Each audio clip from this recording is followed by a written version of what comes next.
Welcome, dear viewer, to One-on-One, coming to you from Baraton TV, Here and Hereafter. This is your favorite program where we interview various people so that we can learn from them the things of life that help us grow in our day-to-day life, in our spiritual life. So we want to welcome you so much. We have a very powerful guest with us today here, Engineer Opere Nyaroya. Welcome, Engineer. Thank you, Pastor. Happy to see you. Pleasure. Let me tell you, having you here is a dream come true for us. Amen. Engineer. Yes, Pastor. We know you, but the viewer doesn't know you. Mm-hmm. Where do you come from? You mean where I was born? Where you were born. Okay, thank you. I was born in Nyanza Coast. Yes. That is Subaland. The Nyanza Coast. Nyanza Coast. In Subaland. Subaland. The Abasuba people. Yes. Precisely in Suba South constituency. A place called Godbura. Godbura. Just at the shores of Lake Victoria. Okay. That is where I was born and grew up. Where did you go to school? Of course, automatically I went to Godbura Primary School. Yes. After that, I went to Rapogi High School. Rapogi. Yes. That's a powerful school. Of course. That means your performance was good. For you to end up in such schools. Glory to God. Of course. So you are in Rapogi. I was in St. Joseph's School, Rapogi. Rapogi, yes. Hey. Then after Rapogi, I went to Jomo Kenyatta University of Agriculture and Technology. Yes. University where technology is for development. Yes. That place I went for diploma in mechanical engineering. Okay. Okay. Then after diploma, I proceeded for Bachelor of Science in Mechanical Engineering. So you just got stuck to mechanical engineering? Yes. There are many types of engineering. Yes. But you chose mechanical. I chose mechanical. What does this deal with? Actually, mechanical deals with machinery. Let me call it machinery. Of course, there are now facets of mechanical engineering. Okay. Like by the time I was in Jomo Kenyatta, there were two options. Okay. Electives from end of beginning of fourth year. There was automotive, and then there was production. So automotive has to do with vehicles. With vehicles. And then production was these are plants. Plants. Of course, at the universities we'll call it plants. Some universities call it industrial. But in Jomo Kenyatta it was automotive engineering. You specialize. Yes. Or you specialize in production. In production. Yes. So which wing did you take? I took production. You went into production. I went into production. The plants. Yes. So then after that, I got a job after finishing. Yes. Actually, in 2010, I got a job. Yes. With the government Ministry of Roads. Yes. As an engineer. Okay. Then after a few years, I again went to school to the University of Nairobi. Okay, this time. This time for Masters, MSc. Yes, and this is a respected institution in this country. Of course, you'd love to soar with the eagles. Yeah, so, you don't just hang around anyone. No. Yeah. So far, I've still marked time there. Yes. But that is not the limit. By the grace of God. So you are there pursuing a master's. A master's in engineering. Which now I deal with energy. Energy. With okay. Energy. Okay.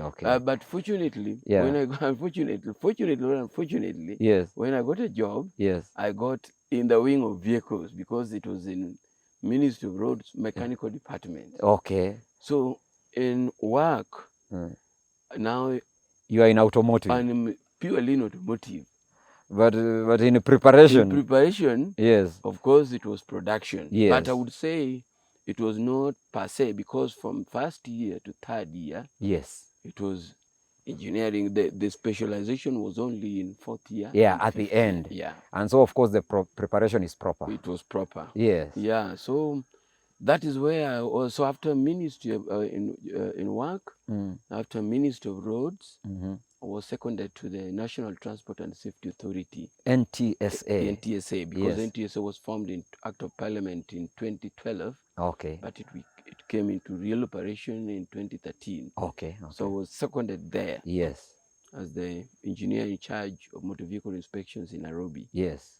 So which I did for some years. Then in 2017, got elevated to managerial position. Okay. And now acting as deputy director in charge of motor vehicle inspections. Deputy director. Is right here on Baraton TV, deputy director, NTSA. Here we are breathing the same air. No, engineer, is our pleasure. And I believe even our viewer is privileged to have us here to talk about this. Now, I'm wondering, this engineer with all these achievements, is he a believer? Do you believe in God? True, I do. And that is why I'm not just called an engineer, but a gospel engineer. Gospel engineer? Yes. No, it's not just engineer of the mechanicals. No. It's also of the gospel. So which church do you associate with? I go to New Life Seventh-day Adventist Church. So you are a Seventh-day Adventist? Yes, I am. Since when? Of course, I was born in a Seventh-day Adventist home. Okay. But of course, at some time, you have to make your own decision. Yes. Of course, by class 5, when I was baptized, yes, I made a decision. Okay. You were baptized when you were standard 5? Yes. How old were you? I was around 10. 10 years old? Yes. And you have not been rebaptized again? No, I have not. You've stuck to the faith that you chose at 10 years old? Yes. Wow. Actually, yes, I would say I saw the hand of God. Why? In that year, in third term, when I was baptized, it was around second term. But I prayed to God. I wanted to see truly if God exists. Yes. I prayed to God that I should be number 3. In standard 5? In standard 5, in third term. So you said, I'm praying, if God exists, I'll be number 3. I want to be number 3. I do not want to be number 1 because keeping it might be harder. you are modest in your request. Yes.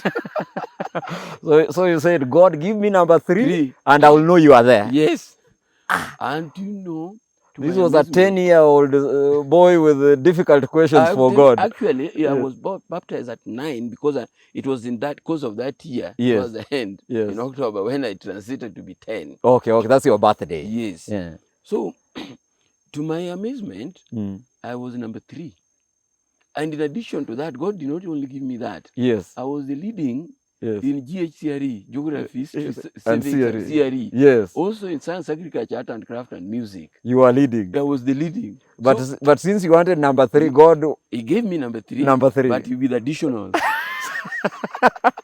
And so at that tender age, you concluded that God answers prayers. I did.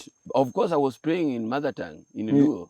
And God heard your prayer in Luo. So I could understand that He does not only listen to English. Yes. He also understands. God understands the Luo language that is spoken around Lake Victoria in Kenya. Yes. And He answered your prayer. He answered my prayer, and my faith became emboldened. And so you can tell people confidently today that God answers prayer. I do. Even when I was a Pathfinder director, I confidently tell them that you are not too young for God to listen to you. At 9 years, 10 years, God will answer your prayer. He will answer. In whatever language you pray to Him. Wow. So my faith got emboldened. Yes. Of course, I was active in pathfinding, which I loved so much. Yes. Which I still like today. Of course, pathfinding and they generally youth ministry and public campus ministry. My passions, I would say they are my path of calling. In the service of the Lord. Wow. Yeah.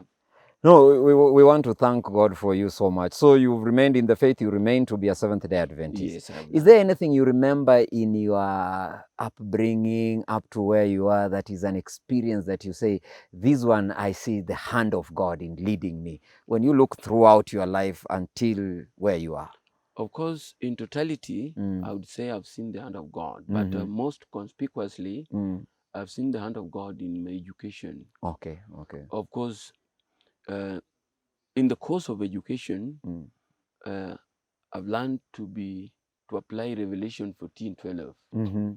this calls for patient endurance on the part of the saints. Yes. Who keep the commandments of God and of the faith of Jesus Christ. The key word there is patience. Patience of the saints. Patience of the saints. If you are a saint, you must be patient. Yes. One thing I've learned is that it has not just been a smooth ride, primary, secondary, university, like that. No. There are cases where the transition where I have to wait. Like in my transition between diploma to degree, I had to wait for 2 years. Okay.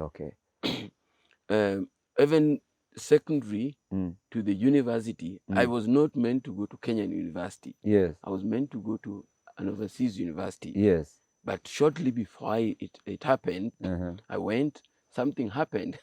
My brother was the main sponsor. It was the late now was the former MP from Beta, Dr. Opere. He fell sick, so things didn't work as you had wished. As we had wished. Yes. So even the time I was going to Jomo Kenyatta, the admissions had already passed. So now so there was a delay of around a year. So one thing I learned to be patient there.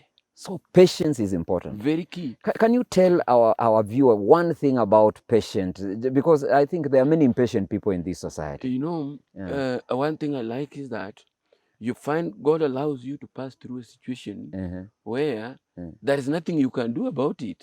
You can't speed it up. You can't speed it up. You just have to wait. You just have to wait. Yes. But in the course of your waiting, of course, you learn to be productive. Like that time, I had to learn to go and teach in my local secondary school. To be productive. As you wait. As I was waiting. So what you are saying to our viewer is that if you find yourself in a situation where you must wait for an answer from God, be productive in the process. Be productive because I was teaching there, but my also passion was organizing my local church pathfinders and in our district and the entire Gwasi station. Yes. So I was also being productive in the field. So when you are productive, it helps you in waiting. Yes. But when you are doing nothing but waiting, it's too heavy. It is too heavy. It's painful. They do nothing zoom. I call it the do nothing zoom. Do nothingism. It's too heavy. And irritating. Yes. And you become grumpy, annoying, and you can even be suicidal. True. Yeah. But when you become productive, you realize that you have some value to add to people, because if you've gone to secondary, you can teach in a primary school. Yes. You can help there. I taught actually that year in our primary school after my Form 4. Then I would teach even in Form 1s. I would go to my local secondary school to teach them biology, the dichotomous key. I was very good in biology. Yes. So at least I would teach them. Yes. So you realize that, oh, so I have some value to add. And you see, it was also good to be productive to your people. You start giving back. You begin in Jerusalem. Yes. You give back to the people who supported you and who support you. You know, you are who you are because of people. Because of what people have done to you. They have contributed to you. They have contributed to so you don't forget them. No. Wow. Thank you so much. Dear viewer, this is powerful. And we are going to come again with the second part to dig a little deeper on the part of Engineer Opere's function in the church, his contribution to the church, and what he has done. We are going to look at it. Meanwhile, keep it right here at Baraton TV. Baraton TV, here and hereafter. Thank you.